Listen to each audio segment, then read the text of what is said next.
Մինչ տեղական ինքնակառավարման մարմինների ընտրությունները մնացել է 5 օր, ինչ սպասելիքներ եւ ծրագրեր ունեն քաղաքական կուսակցությունները։ Վրացական երազանքի որոշ հակառակորդներ խոսում են խաղաղ տապալման մասին։ Հոկտեմբերի 4-ին նախատեսված հանրահավաքի կազմակերպիչներից մեկը Պատա Բուրճուլաձեն հայտարարում է, որ իշխանափոխությունից հետո կձևավորվի տեխնիկական կառավարություն։ Ինչ վերաբերում է մյուս մասին, նրանք նախատեսում են ընտրությունների միջոցով հաղթել վրացական երազանքին։ Ընդդիմության մի մասը հեռանում է արմատական կոչերից եւ քայլերից եւ ընտրությունները համարում է պայքարի հիմնական հնարավորություն։ Գիրչին երկմտանքով է վերաբերում նախատեսված բողոքի ակցիային։ Ազգային շարժումը արգելել լուսամանադրական հայցի նախապատրաստումը դեռևս գնահատման թեմա է։ Գախարի հանուն Վրաստանի կուսակցության առաջնորդները կարծում են, որ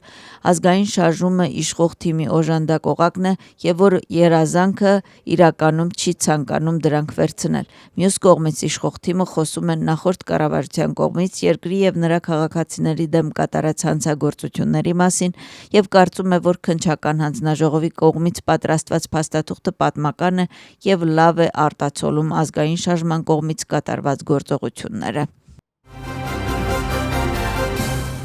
Մոլդովայի կենտրոնական ընտրական հանձնաժողովի տվյալներով ձայների գրեթե 100%-ի հաշվարկից հետո առաջին տեղում է Մոլդովայի գործող նախագահ Մայա Սանդուի Եվրոպամետ գործողություն եւ հաշվետվություն կուսակցությունը հավաքել է ձայների 50.3%, երկրորդ տեղն է զբաղեցել Իգոր Դոդնի գլխավորած Ռուսամետ հայրենասիրական դաշինքը, հավաքել է 24.26%, Մայրաքաղաքի քաղաքապետի գլխավորած այլընտրանք դաշինքը հաղթահարել է անցողիկ շեմը եւ զբաղեցնում է 3-րդ տեղը, հավաքել է 7.99%, մեր կուսակցությունը 4-րդ տեղում է, հավաքել է 6.21%, արժանապատվություն եւ ճշմարտություն հարթակ կուսակցությունը 5-րդ տեղում է եւ զբաղեցրել է 5.63%։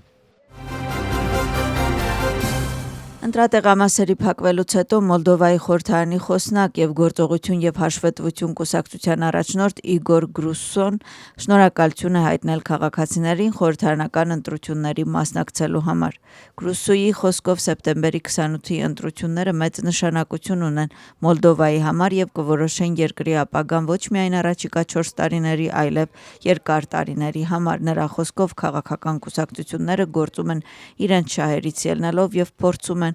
անկայունացնել իրավիճակը։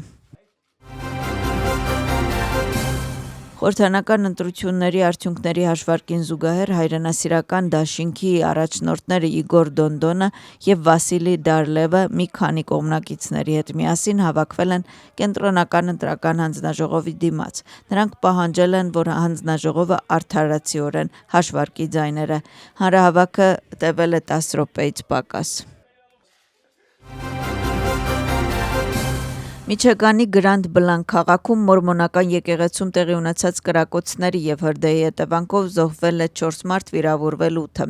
Հաղորդում է CNN-ը, հարձակվողը պատարագի ժամանակ մտել է եկեղեցի, կրակ բացել, ինչի արդյունքում հրդեհ է բռնկել։ 40-ամյա մարդը մահացել է ոստիկանության պատասխան կրակի հետևանքով։ Իրավապահ մարմինների աշխատակիցների խոսքով հանրության համար այլևս սպառնալիք չկա, հարձակման դրդապատճառը դեռևս հայտնի չէ։ Իրավապահ մարմինները ներկայումս խուզարկում են տղամարդու տունը եւ ստուգում են բջջային հեռախոսների տվյալները։ Աջարիայի ոստիկանության աշխատակիցների կողմից ձերբակալվել է 2 անձ մեծ քանակությամբ թմրամիջոցների, ապօրինի, խմբակային ձեռքբերման եւ պահպանման, դրանց վաճառքին նպաստելու եւ առանց բժշկի դեղատոմսի թմրամիջոցի ապօրինի օգտագործման մեղադրանքով։ Նրանցից մեկը նախկինում դատապարտված է եղել մեղադրյալների անձնական բնակարանների եւ մեքենայի խուզարկության ժամանակ տարբեր վայրերից որպես ապացույց առևանգել է մեթադոն թմրանյութ մեծ քանակություն։ Հանցագործությունը նախատեսում է 20 տարի կամ ՑՄահ ազատազրկում։ Գործարար ոլորտի ներկայացուցիչներ, այդ թվում հիպերմարկետների, ցանցի եւ հյուրանոցային ոլորտի ներկայացուցիչներ հանդիպում են շրջակա միջավայրի պաշտպանության եւ գյուղատնտեսության նախարարի հետ։ Քննարկումը կենտրոնացած է միանգամյա օգտագործման պլաստիկի տոպրակներին, նրանց օգտագործմանը։ Ուշադրությունը կենտրոնացված է նոր կարգավորմանը անցնելու ժամկետների վրա։ Պլաստիկի չափազանց օգտագործումը այսօրվա ամենակարևոր բնապահպանման մարտահրավերներից մեկն է։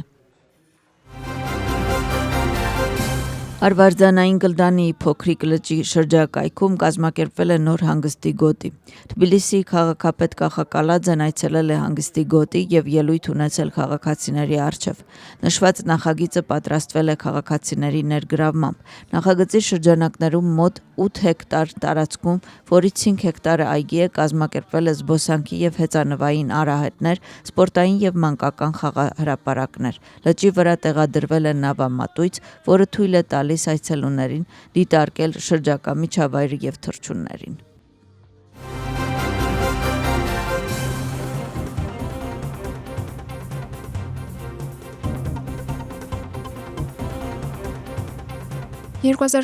թվականի հոկտեմբերի 4-ին կանցկացվի քաղաքապետարանի մարմինների ընտրություններ։ Այսօրը Վրաստանի քաղաքացիները կընտրեն 5 ինքնակառավարվող քաղաքների եւ 59 ինքնակառավարվող համայնքների քաղաքապետեր, Թբիլիսի եւ 63 քաղաքային խորհրդի անդամներ։ Ընտրողների գրեթե 90%-ը կրկին կքվեարկի օգտագործելով ընտրական տեխնոլոգիաները։ Ընտրատեղամասում ընտրողը կստանա 1 քվեաթերթիկ, որը բաժանված կլինի 3 սյուների։ Ընտրողը պետք է գունավորի իր ընտրությունը համապատասխան սյունակում միայն 1 ընտրական սուբյեկտի առջև գտնվող շրջանագծի ներքին տարածությունը։ Արի ընտրությունների, կատարիր ընտրություն, քո ձայնը կարևոր է, ԿԸՀ ընտրությունները ընդհանուր գործ է։